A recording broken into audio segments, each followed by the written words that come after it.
اور ڈرنے لگے, کہنے لگے جناب یہ کرامت لوگ نہیں مانیں گے. تو میں کہا جنہیں نہیں مننا نہ مننے. ایک عیسائی مسلمان دونوں جھگڑا کر رہے ہیں, غوث اعظم گزر رہے ہیں, جھگڑا ہو رہا ہے. عیسائی مسلمان سے کہتا ہے ہمارے نبی عیسیٰ علیہ السلام نے مردے زندہ کیے, تمہارے نبی نے بھی کو کیا تو بتاؤ. مسلمان پڑھا ہوا نہیں تھا, حالانکہ نبی پاک نے بڑے مردے زندہ کیے, پڑھا نہیں تھا, بتا نہ سکا. غوث اعظم کے کان میں آواز گئی تو جا کے عیسائی کا بازو پکڑ کے جھنجھوڑا. فرمانے لگے کیا کہا تم نے؟ میرے مصطفیٰ نے مردہ زندہ کیا تو بتاؤں. فرمایا تو نبی پاک کی چھوڑ, میں غلاموں کا غلام ہوں, میں غلاموں کا غلام ہوں, مجھے بتا کون سا مردہ زندہ کرنا. تو چھوڑ حضور کی بات نہ کر, میں غلاموں کا غلام ہوں, مجھے بتا کون سا مردہ زندہ کرنا ہے. پرانی قبر پہ لے گیا, کہنے لگا جی اگر نہ ہوا تو. غوث اعظم فرمانے لگے جو تو کہے گا وہ میں کروں گا. تو کہنے لگے اگر ہو گیا تو, اگر تو غوث اعظم کہنے لگے نہ میرے خانقاہ پہ جھاڑو دینا, نہ میرے برتن مانجنا, نہ میرے گھر کا سودا لانا. اگر زندہ ہو گیا تو بس میرے نبی کا کلمہ پڑھ جانا, بس میرے رسول کا کلمہ پڑھ جانا. اللہ اکبر. اس نے جو سب سے پرانی قبر تھی نا, وہ کہتا ہے یہ ہمارے دادا نے بھی نہیں دیکھا تھا بندہ کون ہے. اس قبر پہ کھڑا ہو کہنے لگا اس کو زندہ کریں. تو غوث اعظم رضی اللہ تعالیٰ عنہ قبر کے سرانے کھڑے ہوئے تو دعا کرنے لگے, کہنے لگے مولا اپنے لیے نہیں تیرے رسول کے لیے. پھر فرمایا قم باذن اللہ, اٹھ اللہ کے حکم کے ساتھ. ایک عورت کلمہ پڑھتی ہوئی کھڑی ہو گئی, کھڑی ہو گئی, اور کھڑی ہو کے اس نے پہلا جملہ کہا تو کمال کر دی. کہنے لگی میرے نصیب دیکھو, میں بنی اسرائیل کی تھی, عبد القادر تیرے صدقے جاؤں, تو نے مجھے کھڑا کیا ہے تو اللہ نے مجھے مصطفیٰ کا کلمہ پڑھنے کی توفیق دے دی. تیرے قربان جاؤں عبد القادر, تیری کیا بات ہے. اب وہ بندہ دوڑ دوڑ کے غوث اعظم کے قدموں میں آیا, فرمانے لگے نا کلمہ میرے مصطفیٰ کا پڑھنا ہے, حضور کا غلام بننا ہے. او بھائیو, حضرت شیخ عبد القادر جیلانی, حضور غوث اعظم رضی اللہ تعالیٰ عنہ, معمولی بات نہ سمجھنا. حضور غوث اعظم رضی اللہ تعالیٰ عنہ فرماتے ہیں میں قدم نہ لگاؤں تو اللہ ولایت ہی نہ دے, میں قدم نہ لگاؤں تو اللہ ولایت نہ دے. ایک آدمی سے حضور غوث پاک ناراض ہو گئے, ایک شخص سے نکل جا میرے آستانے سے. دعا منگیا کرو سنگیو, کتے مرشد نہ رس جاوے, جنہ دے پیر رس جاندے, وہ جیوندے بھی وہ مرے ہی رہن. چل دوڑ جا, نکل جا. وہ کہتا ہے میں 300 ولی کے پاس گیا ہوں, 300. ہر ایک سے کہا میرے لیے دعا کرو.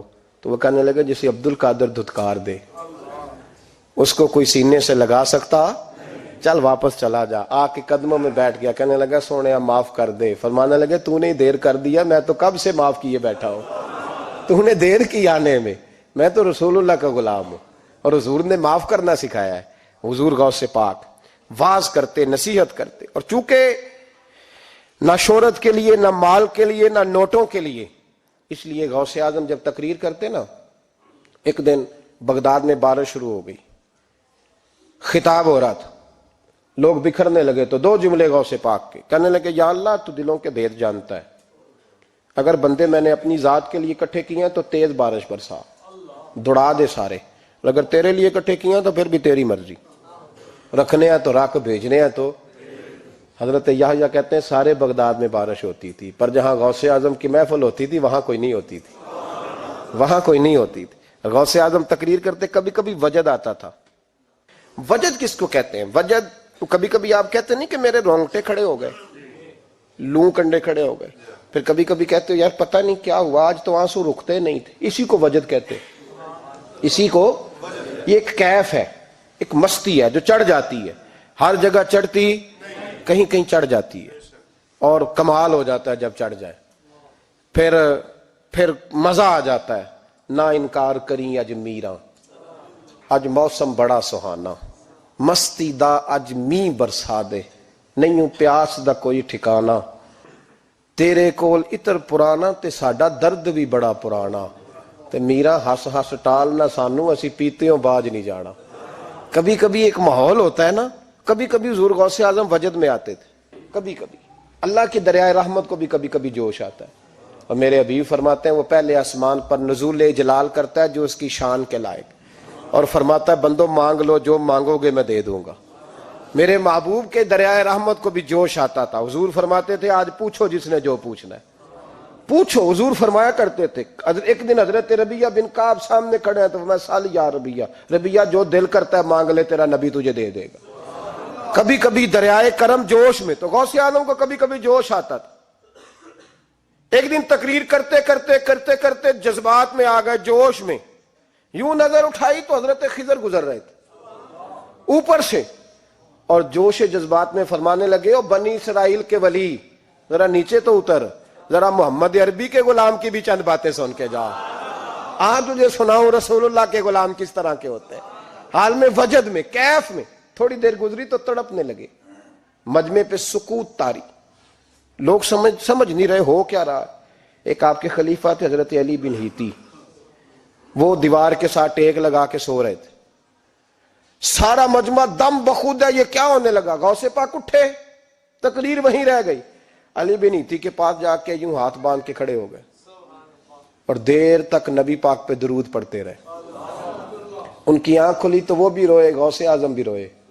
دعا ہو گئی, جلسہ ختم. غوث پاک سے تو پوچھنے کی طاقت ہی نہیں تھی نا کسی کی, ان سے کون پوچھے. لوگ حضرت علی کے پاس, حضرت علی بھی نہیں تھی رحمت اللہ علیہ. حضور یہ کیا ہوا, ہمیں سمجھ نہیں آئی. آپ فرمانے لگے تمہیں کیا بتاؤں, تم کسی معمولی پیر کے ماننے والے نہیں ہو. میں آج غوث اعظم کی محفل میں بیٹھے بیٹھے ہی مدینے پہنچ گیا ہوں اور مجھے رسول اللہ کے جلوے نظر آنے لگے ہیں. پر میرے شیخ کا کمال دیکھو, جو میں خواب میں دیکھ رہا تھا عبد القادر ظاہری آنکھوں سے نظر فرما رہے ہیں, ظاہری آنکھوں سے, عالم وجد میں, کیف میں, سرور میں. اور جب غوث اعظم تقریر کرتے تھے نا تو 50 آدمی اس کونے سے کھڑے ہوتے تھے, کہتے تھے حضور ساری زندگی گناہ کیے ہیں, اب توبہ کرتے ہیں, اب دوبارہ گناہ نہیں کریں گے. اس کونے سے 15 کھڑے ہوتے تھے, حضور ڈاکے ڈالے ہیں ساری عمر, اب توبہ. آپ کی بات نے دل بدل دیا ہے, اللہ نے توفیق ہدایت دے دی. ادھر سے 10 کھڑے ہوتے, حضور سود کا دھندا, چوری کا دھندا, آج کے بعد توبہ. ایک بزرگ تھے حضرت یحییٰ بن نجا ان کا نام تھا. وہ کہتے ہیں میں نے سوچا روز بندے توبہ کرتے ہیں, آج میں گنوں نہ کہ ایک محفل میں کتنے کرتے ہیں, آج گنوں نہ. اب تو کاؤنٹنگ کے مختلف ذرائع ہیں نا, کیلکولیٹر ہے, باقی چیزیں. اس زمانے میں یہاں گٹھلیاں ہوتی تھی کھجور کی, بندے کوئی چیز گننی ہوتی تو گٹھلی ڈالتے, یا لوگ دھاگا لے جاتے تھے, ہر دھاگے پہ گرا لگاتے تھے, ایک گرا دوسری گرا. وہ کہتے ہیں میں نے نا اپنے پلو کے چادر کے نیچے دھاگا چھپا لیا. ایک بندہ توبہ کرنے اٹھا تو ایک گرا ڈال دی, دوسرا اٹھا تو دوسری گرا ڈال دی, تیسرا اٹھا تو تیسری. کہتے ہیں اچانک بندے زیادہ ہو گئے. اب میری سپیڈ ہی بڑی کم تھی, میں کوشش بڑی کرتا پر بندے زیادہ. کہتے ہیں بڑی کوشش کی پر میں پورا ہی نہ ہوں. کہتے ہیں جب میں تھک گیا نا اور تھوڑا سا میرا سانس بھی پھولنے لگا, پریشان بھی ہوا, تو غوث پاک نے میری طرف دیکھا اور دیکھ کے مسکرائے, اور مسکرا کے فرمانے لگے یحییٰ میں دلوں کی گرے کھولتا جا رہا ہوں, تو بند کرتا جا رہا ہے. میں گرا کھول رہا ہوں, تو گرے لگا رہا ہے. اور چھوڑ دے یار, تجھ سے نہیں گنا جائے گا. یہ عبد القادر کی وجہ سے توبہ نہیں کر رہے, خدا کے فضل کی وجہ سے کر رہے. اور اللہ کا فضل گنا جا سکتا نہیں, شمار کیا جا سکتا. فرمایا نہ کر.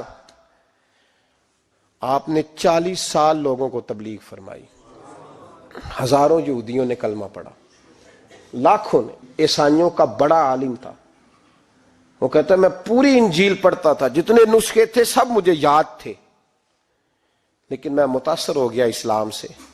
یمن کا رہنے والا تھا. میں نے ایک ٹھان لی, اس کے ہاتھ پہ کلمہ پڑھنا ہے جو اس وقت نبی پاک کی امت میں سب سے زیادہ شان والا ہو. کہتے ہیں میں سویا تو خواب میں جناب عیسیٰ کا دیدار ہوا, اور مجھے کہنے لگے تلاش کرنے کی ضرورت ہی کوئی نہیں, بغداد چلا جا. بغداد حضور غوث پاک کی بارگاہ میں. فرمانے لگے اس وقت نبی پاک کی امت میں سب سے زیادہ شان اللہ نے حضور غوث اعظم کو عطا فرمائی, شیخ عبد القادر جیلانی رضی اللہ تعالی. غوث پاک. ہم کوئی دیوانے لوگ نہیں, یا ہمیں شعور نہیں, یا ہمیں عقل نہیں. ساری زندگی کھل کے جس چیز کا زیادہ تعارف کرایا وہ غوث اعظم کی نسبت ہے. اب تو ہمارے ہاں پیری مریدی کا رواج ہی نہیں نا. حضرت باعزیز بستامی فرماتے تھے میں اس مولوی کے پیچھے نماز نہیں پڑھتا جو کسی کا مرید نہ ہو. جس کا اپنا پیشوا کوئی نہیں وہ میری پیشوائی کیسے کرے گا. حضرت مخدوم اشرف جہانگیر سمنانی فرمایا کرتے تھے میں تو اس دکاندار سے سودا نہیں لیتا جو کسی کا مرید نہ ہو، اس لیے کہ جس نے تربیت ہی نہیں لی، جس کے اندر درد ہی نہیں، روحانیت ہی نہیں، اس کا پیشوائی کوئی نہیں، کس طرح اب تو ماحول نہیں نہ رہا۔